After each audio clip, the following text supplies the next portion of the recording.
Selamat bertemu kembali di pembelajaran kimia kita. Kali ini kita akan belajar kelarutan dan hasil kali kelarutan. Bagian pertama masih bersama saya, Roli Sianturi. Sebagai pendahuluan, kita misalkan dalam suatu pelarut katakanlah air, ditambahkan padatan, misalnya garam.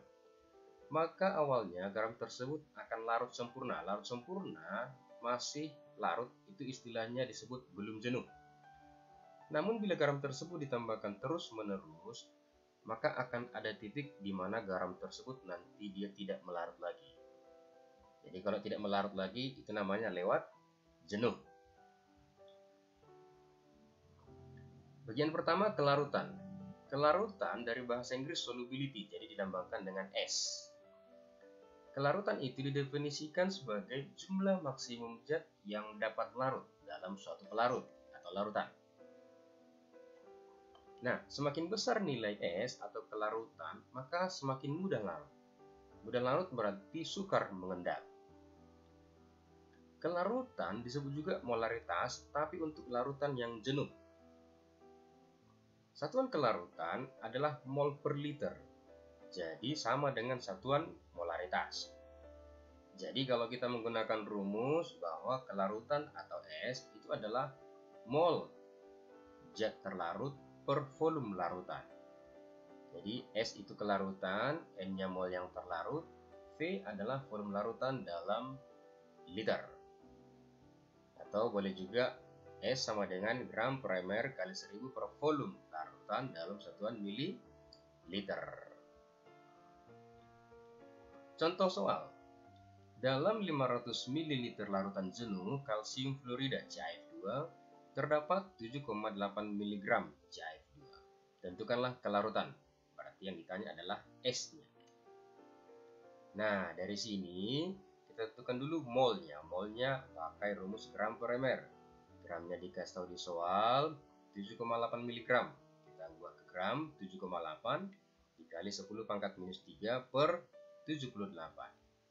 Maka kita peroleh molnya sama dengan 10 pangkat minus 4. Kita masukkan ke rumus kelarutan. Kelarutan ingat mol per volume larutan. Sama dengan 10 pangkat minus 4 per 0,5 liter.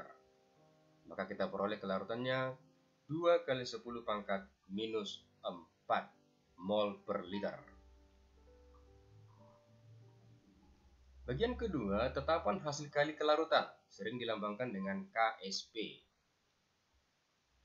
Suatu garam bila berada pada kondisi tepat jenuh, maka garam tersebut akan mengalami kesetimbangan. Kita misalkan garamnya adalah AXBY. Nah, bila AXBY dalam kondisi jenuh, maka dia akan mengalami kesetimbangan dengan ion-ionnya. Jadi, kalian harus tahu membuat reaksi ionisasi untuk garam-garam. Misalkan dia AXBY, maka dia mengalami kesetimbangan XAY positif dalam AQ tambahkan dengan YBX negatif dalam AQ.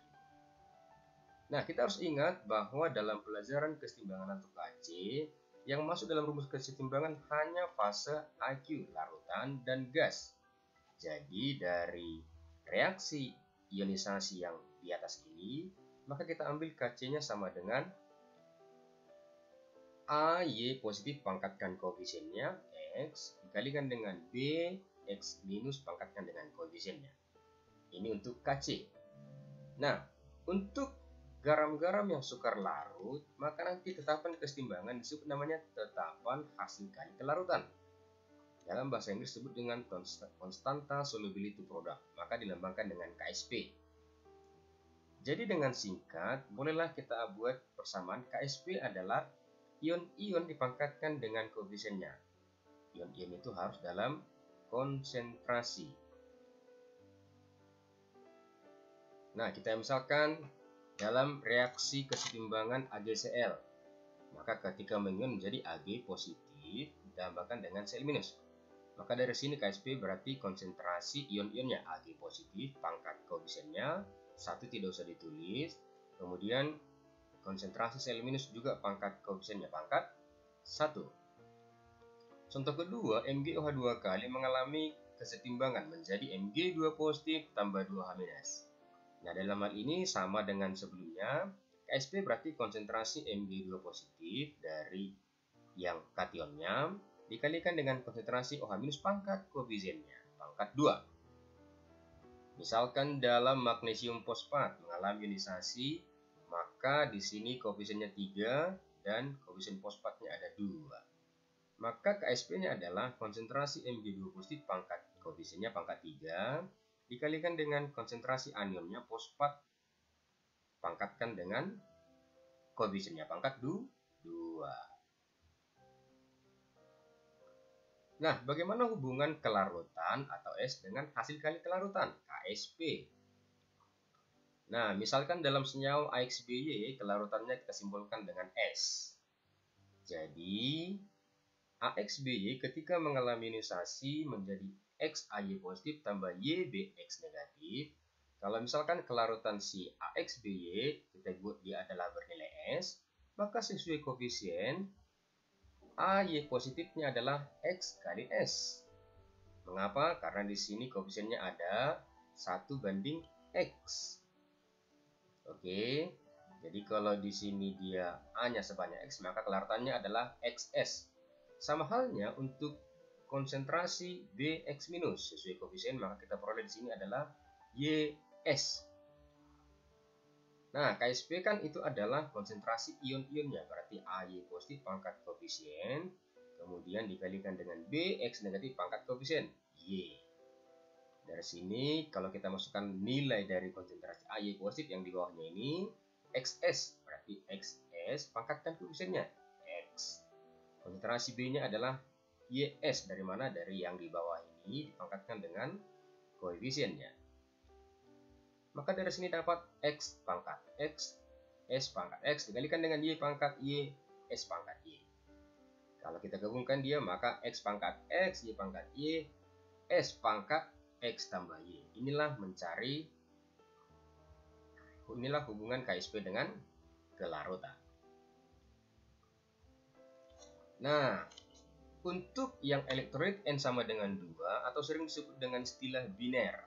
Jadi senyawa biner untuk ionnya nanti sama dengan 2. Contoh, dalam magnesium karbonat ketika mengalami ionisasi maka menghasilkan magnesium 2 positif tambah CO3 2 minus. Ionisasinya kita harus paham ya. Kalau dia kelarutannya berlambang S, maka sesuai koefisien Mg juga 2 positif juga berlambang S. CO3 2 minus juga berlambang S dalam mol per liter. Kalau kita masukkan KSP-nya berarti konsentrasi Mg2 positif pangkat X, CO3 2 minus pangkat Y. Dalam hal ini X dan Y bernilai 1. Maka kita masukkan dia adalah S kali S. Maka dia adalah KSP sama dengan S kuadrat. Untuk elektrolit dengan N sama dengan 3 atau sering disebut dengan istilah Turner, jumlah ionnya sama dengan 3, kita berikan contohnya, misalkan Ag2CrO4.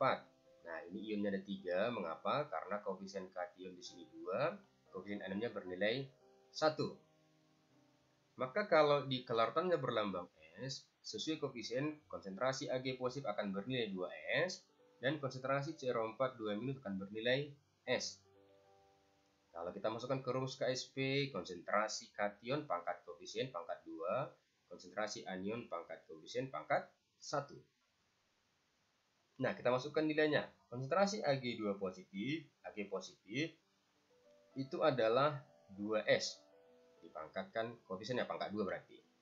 Nah, konsentrasi CrO4 itu bernilai S. Maka kalau kita gabungkan, KSP adalah 4S pangkat 3.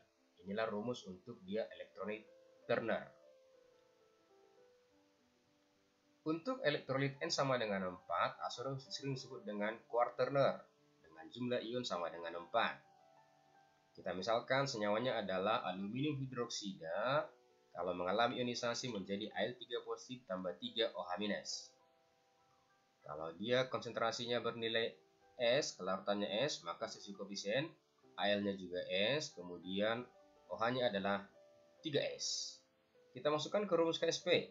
konsentrasi kation pangkat koefisien pangkat 1, konsentrasi anion pangkat koefisien pangkat 3. Kita masukkan data kelarutannya. Al3 positif bernilai S, OH- 3S pangkatkan 3.